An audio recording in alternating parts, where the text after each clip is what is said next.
दोस्तों, कैसे हैं आप सभी। मैं अभिषेक यादव आप सभी का अपने YouTube चैनल विवेक क्लासेस पे एक बार फिर से स्वागत करता हूं। जैसे कि आप सभी को मालूम है, हमने उत्तर प्रदेश राज्य करंट अफेयर्स की एक सीरीज चलाई हुई है। ये सीरीज़ नंबर 3 है।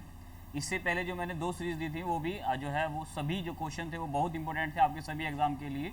हालांकि अभी जो आपका UPSSC का जो एग्ज़ाम होने वाला है PET का, और आपका जो UPSI का जो एग्ज़ाम होने वाला है, उसमें ये करंट अफेयर्स आपके एग्ज़ाम के लिए बहुत इंपॉर्टेंट है। और ये सभी जो क्वेश्चन हैं ये बहुत अच्छे क्वेश्चन हैं। ठीक है, तो एक बार इन क्वेश्चन को अच्छी तरीके से एनालाइज कर लेना, एक बार अच्छी तरीके से इनको पढ़ लेना, और मैं गारंटी देता हूँ कि ये क्वेश्चन जो है आपके एग्ज़ाम में कम से कम आपको बहुत अच्छा आपका रिजल्ट लेकर दिखाएंगे। ठीक है, तो आज से हम अपनी ये सीरीज स्टार्ट कर रहे हैं। तो जिसमें कि सबसे पहला क्वेश्चन है कि उत्तर प्रदेश राज्य में शहीद स्मारक किस स्थान पर बनाया जा रहा है। आप सभी को मालूम है कि एक और शहीद स्मारक है जो कि कहाँ पर स्थित है, वो दिल्ली में स्थित है। लेकिन इसी दिल्ली के तर्ज पर उत्तर प्रदेश राज्य में भी एक शहीद स्मारक बनाया जा रहा है जो कि कहाँ पर बन रहा है, गोरखपुर जो है जिले के अंदर बन रहा है। गोरखपुर जिले में कहाँ पर बनाया जा रहा है, गोरखपुर जिले में है। गोरखपुर आपसे एग्जामिनर क्वेश्चन पूछ सकता है कि कौन सी रिवर के किनारे है, तो ध्यान रखेंगे गोरखपुर राप्ती नदी के किनारे बसा हुआ है। किस नदी के किनारे है, राप्ती नदी के किनारे बसा हुआ है गोरखपुर। उत्तर प्रदेश राज्य के जो CM हैं योगी आदित्यनाथ जी, तो ये इसी गोरखपुर के जो है गोरखनाथ मंडल से जो है बिलोंग करते हैं। गोरखनाथ मठ से, इसी से संबंधित हैं उत्तर प्रदेश राज्य के CM। दूसरा क्वेश्चन आपसे पूछता है कि जो गोरखपुर है यह अंग्रेजों के अधीन कब हुआ था, तो ध्यान रखेंगे 1803 ईस्वी में यह ब्रिटिश साम्राज्य के अधीन हो गया था। गोरखपुर हमारे लिए और भी लिए इंपॉर्टेंट हो जाता है क्योंकि भारत में जो एक केस हुआ था जिसको हम काकोरी षड्यंत्र केस के नाम से जानते हैं, 1925 ईस्वी में जो काकोरी षड्यंत्र केस हुआ था उसमें 4 लोगों को फांसी दी गई थी। उनमें से एक क्रांतिकारी ऐसे थे जिनको गोरखपुर के अंदर फांसी दी गई थी, जिनका नाम क्या था, राम प्रसाद बिस्मिल। ठीक है, तो ये आपको याद रखना है कि राम प्रसाद बिस्मिल को फांसी कब दी गई थी, किस केस में दी गई थी, तो 1925 ईस्वी में जो काकोरी षड्यंत्र केस हुआ था उसमें राम प्रसाद बिस्मिल को गोरखपुर की जेल में ही क्या दे दी गई थी, फांसी दी गई थी। तो गोरखपुर जो शहीद स्मारक बन रहा है कहाँ बन रहा है, गोरखपुर में, गोलक घर में। ठीक है, अगला क्वेश्चन है कि हाल ही में प्रधानमंत्री जी ने उत्तर प्रदेश की चितौरा झील का शिलान्यास किया है, किस जिले में स्थित है। देखिए PM के द्वारा या फिर किसी राष्ट्रपति के द्वारा या फिर सुप्रीम कोर्ट के जो मुख्य न्यायाधीश होते हैं इनके द्वारा किसी बुक का जो है विमोचन किया गया हो, या फिर किसी प्रकार के डैम का विमोचन किया गया हो, या फिर किसी प्रकार की झील का, लेक का इन्होंने क्या किया हो, शिलान्यास किया हो, तो वो क्वेश्चन आपके एग्जाम के लिए बहुत इंपॉर्टेंट हो जाता है। तो चितौरा झील का जो शिलान्यास किया है वो उत्तर प्रदेश राज्य के किस जिले में है, तो ध्यान रखेंगे कहाँ पर है, ये बहराइच में स्थित है। इससे रिलेटेड आपको एक और चीज़ याद रखनी है, PM मोदी जी ने इस झील के साथ साथ भारत के एक व्यक्ति हैं जिनका नाम क्या है, राजा सुहेल देव। राजा सुहेल देव जो कि कहाँ के राजा थे, श्रावस्ती के राजा थे।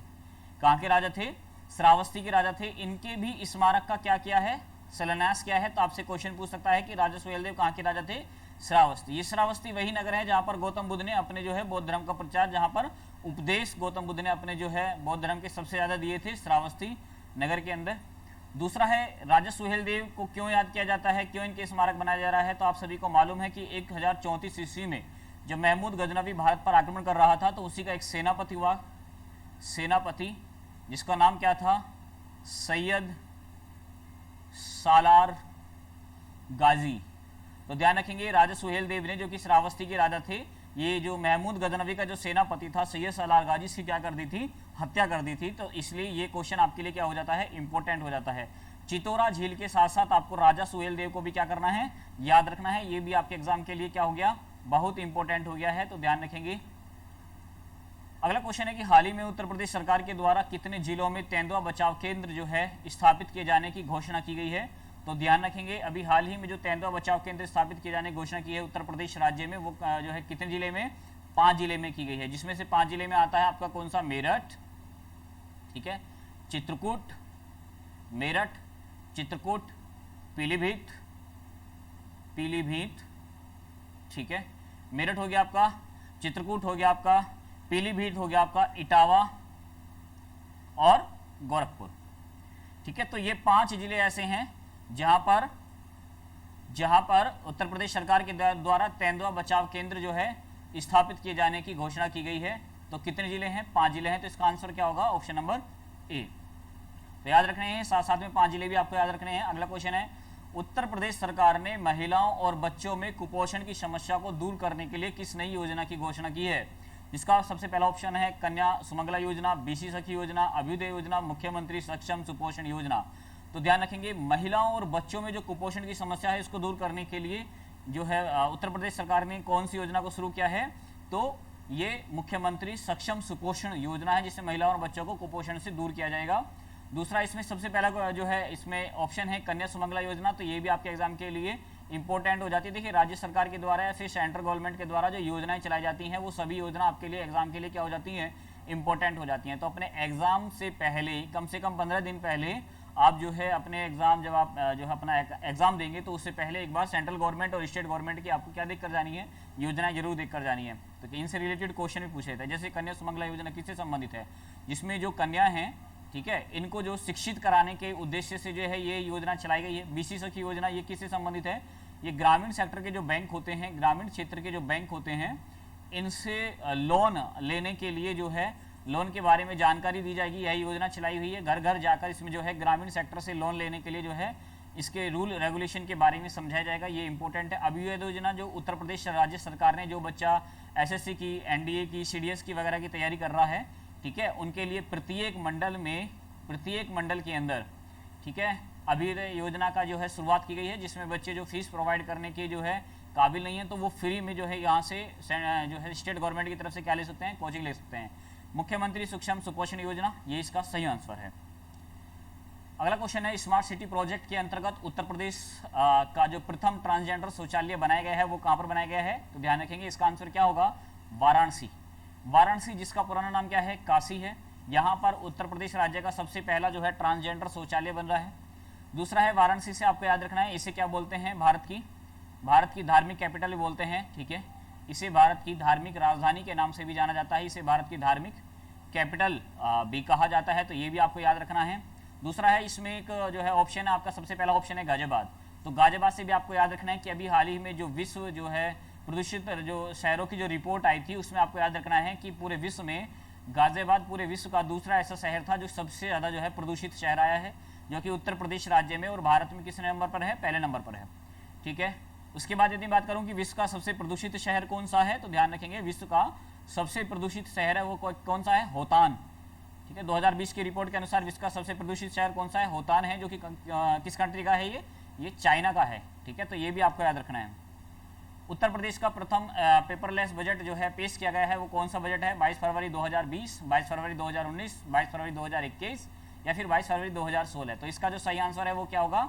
22 फरवरी 2021 उत्तर प्रदेश राज्य का जो बजट पेश किया गया है ये पहला ऐसा बजट था जो कि पेपरलेस बजट था। तो बजट से आपके एग्जाम में क्वेश्चन आएंगे, ध्यान रखना है इस बात को।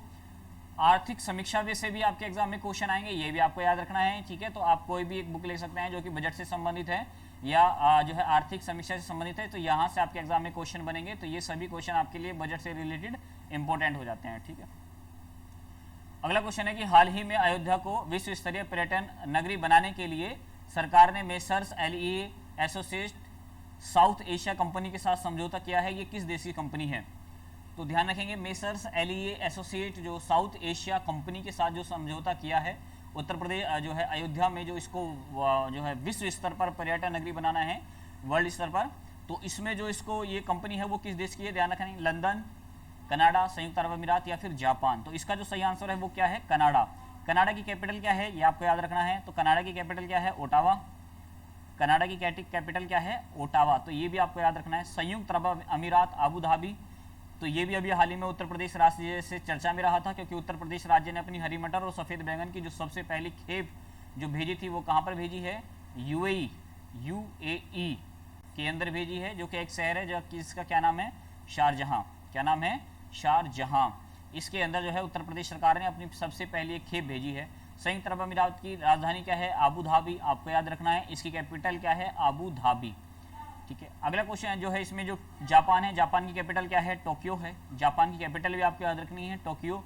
क्या आप मेरे को कमेंट करके बता सकते हैं कि जापान के जो नए महाराजा बने हैं, नए राजा जो बने हैं जापान के, कौन बने हैं? ठीक है। अगला क्वेश्चन है कि हाल ही में उत्तर प्रदेश के किस व्यक्ति को राष्ट्रपति के द्वारा जीवन रक्षक पदक से सम्मानित किया गया है? तो ये क्वेश्चन बहुत इंपॉर्टेंट हो गया है आपके एग्जाम के लिए, क्योंकि किसी व्यक्ति को राष्ट्रपति के द्वारा जीवन रक्षक पदक से जो है सम्मानित किया गया है, और वो भी उत्तर प्रदेश राज्य से बिलोंग करता है। तो उत्तर स्टेट लेवल का जितने भी आपके एग्जाम होंगे अब यूपी के सभी एग्जाम के लिए ये जो है जो टॉपिक है आपका क्या है, बहुत इंपॉर्टेंट हो गया है। तो किस व्यक्ति को, निहाल सिंह को, ठीक है, निहाल सिंह को, जो कि कहाँ से बिलोंग करते हैं, ये आगरा से बिलोंग करते हैं। कहाँ से, ये भी आपको याद रखना है, ये कहाँ से बिलोंग करते हैं, आगरा से, ठीक है। इनको राष्ट्रपति के द्वारा जो है जीवन रक्षक पदक से सम्मानित किया गया है, इसीलिए ये क्वेश्चन आपका क्या बन जाता है, इंपॉर्टेंट बन जाता है, ठीक है। जिसमें कि आपने देखा होगा कि 2019 के अंदर जो एक बस थी जो नाले में गिर गई थी, उसमें से इन्होंने जो है कम से कम 17 से 18 लोगों की क्या बचाई थी, जान बचाई थी। इसलिए इनको जो है जीवन रक्षक पदक से क्या किया गया है, सम्मानित किया गया है, निहाल सिंह को, जो कि कहाँ से बिलोंग करते हैं, आगरा से। उत्तर प्रदेश सरकार के द्वारा किस घटना का शताब्दी वर्ष मनाया जा रहा है, काकोरी षड्यंत्र केस, ठीक है। ये घटना कब घटित हुई थी, 1925 ईस्वी में। चुवार जो है आंदोलन, एका आंदोलन 1921 ईस्वी से संबंधित है। असहयोग आंदोलन जो चला था, उसी के दौरान एक किसान आंदोलन चला था, ठीक है, किसान आंदोलन चला था, जिससे पूर्वोत्तर जो है उत्तर प्रदेश सबसे ज़्यादा प्रभावित हुआ था। चोरी चोरा की घटना 1922 में घटित हुई थी, जो कि 4 फरवरी को घटित हुई थी। तो ध्यान रखेंगे 4 फरवरी 2021 से लेकर 4 फरवरी 2020 तक के जो है उत्तर प्रदेश सरकार इसे शताब्दी वर्ष के रूप में मना रहा है। चोरी चोरा की घटना जो कि कहाँ पर घटित हुई थी, उत्तर प्रदेश राज्य के गोरखपुर में घटित हुई थी। इसी घटना से प्रभावित होकर आपको याद रखना है, गांधी जी ने अपने असहयोग आंदोलन को क्या कर दिया था, वापस कर दिया था, ठीक है। असहयोग आंदोलन को गांधी जी ने अपने जीवन काल की क्या माना है, एक हिमालयन भूल इसको माना है, कि ये एक मेरे जीवन की एक सबसे बड़ी भूल है, जो कि मैंने भारत के लोगों को बिना शिक्षित किए ही इस आंदोलन की शुरुआत कर दी थी। तो आपको याद रखना है कि चोरी चोरा की घटना जो घटित हुई थी वो कब हुई थी, 4 फरवरी 1922 को घटित हुई थी, जिसके कारण जो है गांधी जी ने जो है अपने इस असहयोग आंदोलन को जो है वापस कर दिया था। कभी कभी क्वेश्चन ये भी आ जाता है कि चोरी चोरा की घटना जब घटित हुई थी तो उस समय गांधी जी कहाँ पर जो है स्थित मौजूद थे। तो ध्यान रखेंगे गांधी जी कहाँ पर थे, बारदोली में, गुजरात में, ठीक है।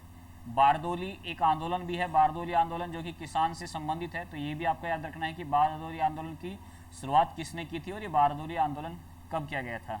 और बारदोली आंदोलन से प्रभावित होकर महिलाओं ने किस राजनेता को, आप देखेंगे यहाँ पर जो है किस राजनेता को कौन सी उपाधि दी थी, ये सभी क्वेश्चन आपके लिए क्या बन जाएंगे, इंपॉर्टेंट बन जाएंगे, ठीक है। क्या आप मेरे को बता सकते हैं कि चोरी चोरा की घटना की जो थीम थी, ये भी आपको याद रखना है कि इसकी जो थीम थी वो क्या थी। तो थीम भी मैं आपको बता देता हूँ, इसकी थीम क्या थी, जो इसकी जो थीम है वो क्या है, स्वदेशी, स्वावलंबन, स्वच्छता। ये आपको याद रखना है।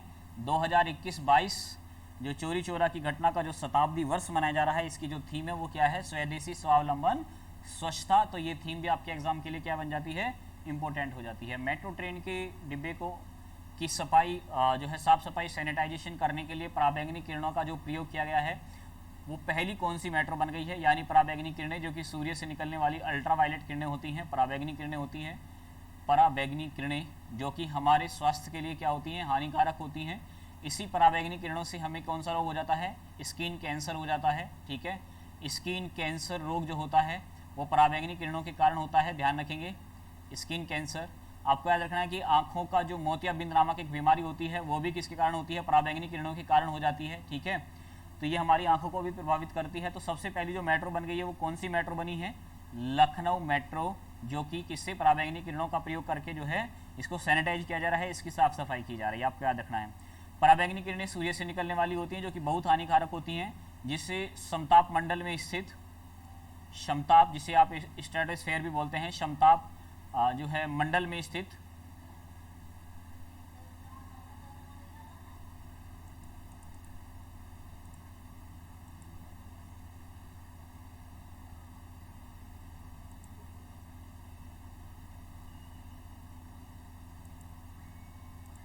ठीक है, जिसे समताप मंडल में स्थित जो है ओजोन लेयर के द्वारा जो है, ओजोन परत के द्वारा इसको ऑब्जर्व कर लिया जाता है। तो ध्यान रखेंगे इसको ऑब्जर्व कर लिया जाता है बहुत अधिक मात्रा में, कुछ ही % जो है हमारे जो है कहाँ पर, क्षोभ मंडल में ही है प्रवेश कर पाता है। तो ध्यान रखेंगे जो ओजोन लेयर है, ये जो ओजोन गैस होती है, ये भी आपके लिए एग्जाम में इंपॉर्टेंट हो जाती है कि ओजोन गैस किस प्रकार की गैस है। तो ध्यान रखेंगे इसका जो रंग होता है वो कैसा होता है, हल्का नीला जो है इसका रंग होता है, जो कि ऑक्सीजन के 3 परमाणु से मिलकर बनती है। आपके एग्जाम के लिए भी क्वेश्चन बन जाता है कि ओजोन दिवस हम कब मनाते हैं, तो ध्यान रखेंगे ओजोन दिवस कब मनाया जाता है, 16 सितंबर को हम ओजोन दिवस मनाते हैं। ठीक है, तो ओजोन परत की जो जो है इसको मापने की जो इसकी जो मोटाई मापने की जो इकाई है उसका क्या नाम है, डॉप्शन। ठीक है, ध्यान रखेंगे डॉप्शन। डॉप्शन इकाई किसकी इकाई है, ओजोन लेयर की मोटाई नापने की इकाई है। और जो है इस डॉप्शन को भी हम एक इसे अन्य नाम से भी जानते हैं जिसे हम क्या कहते हैं, स्पेक्ट्रोफोटोमीटर। ठीक है, तो इसे हम किस नाम से भी जानते हैं, स्पेक्ट्रोफोटोमीटर के नाम से भी जानते हैं। तो ये भी आपको याद रखना है स्पेक्ट्रोफोटोमीटर क्या है, कभी कभी ऐसे भी क्वेश्चन आ जाता है। तो भाई देखो ये हमारे जो है आज का करंट अफेयर्स था उत्तर प्रदेश राज्य से रिलेटेड। ये सभी जो क्वेश्चन हैं बहुत इंपॉर्टेंट हैं, तो इसको एक बार सही तरीके से आप पढ़ लें, एनालाइज कर लें, और इस वीडियो को आप सभी जो है अपने दोस्तों में शेयर करना ना भूलें, इसको लाइक भी करें और सब्सक्राइब भी करें। ठीक है, तो जल्दी मैं जो है अगली वीडियो भी लेकर आऊँगा आपकी उत्तर प्रदेश राज्य की भी और हिस्ट्री की भी। ठीक है, थैंक यू।